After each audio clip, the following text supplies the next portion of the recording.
Hey guys and gals, and welcome back to part 3 of our 7 Days to Die Alpha 19 news update. Hey guys, I'm Obi. And I'm Zobi. If you missed our other 2 videos covering 7 Days to Die Alpha 19, be sure to go and check those out. If you're new to the channel, consider subscribing and hitting that notification bell to be the first to see our weekly content that comes out every Friday. So in today's episode, we will be covering more confirmed information about 7 Days to Die Alpha 19, and we have also received word from the Fun Pimps on a possible release date for said update. With all that out of the way, let's get into it.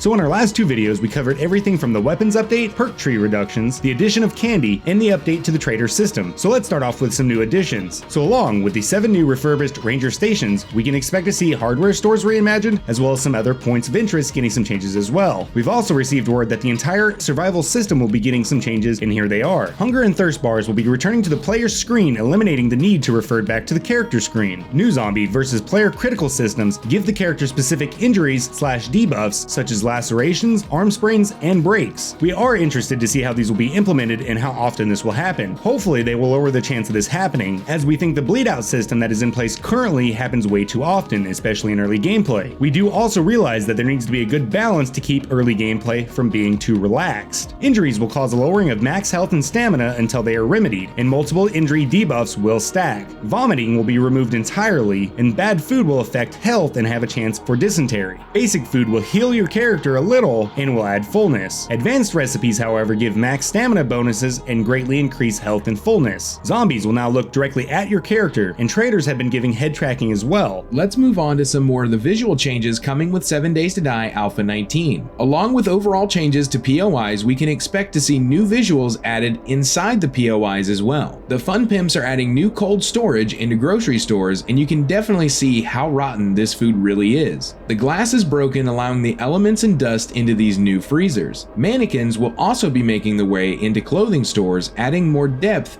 to the overall realism. The winter biome trees are getting some visual changes as well. Hopefully we will see some more changes with this biome altogether in the future. In our first video, we covered the visual updates to assets such as tools and weapon models. It looks like they are still working on models for things like the cement mixer, and they are updating the sectional couch. While we do like the new look, we are still wondering what all will be updated in the final product. Things like counters, chairs, and potted plants getting a facelift may also be nice to see.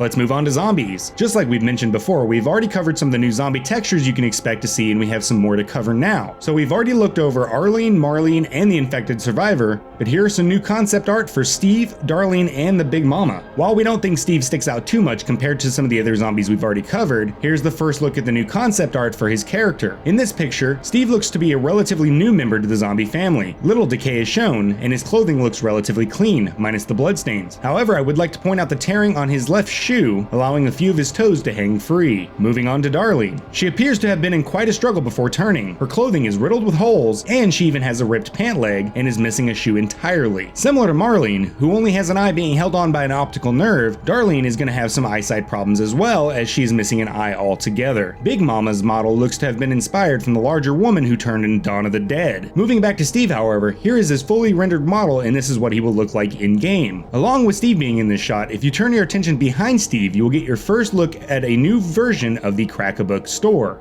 As for the expected launch of Alpha 19, the dev team for the Fun Pimps have announced that they are expecting the launch to be sometime around this summer. While we're not completely sure, we are hoping to see Alpha 19 launch around the time of the Steam Summer Sale, which would put the first update right around June 25th. Alright guys, that's all the new information that we have for 7 Days to Die Alpha 19. While this video was a little bit shorter than the others, we are still trying to get out as much information as we can to the public as it releases. We are super excited to see what will be brought to light in the weeks to come, and we hope to see more new zombies and other visual upgrades making their way into 7 Days to Die Alpha 19. Now we want to know, is there anything you would like to see added to Alpha 19? Do you have any concerns with the released information? Let us know down in the comments. Before we go, we also wanted to let you know that you can join us on Twitter, Facebook, and Discord by clicking the links in the description below. Until next time, this is Obi. This is Sobi. Signing out. See you guys next time.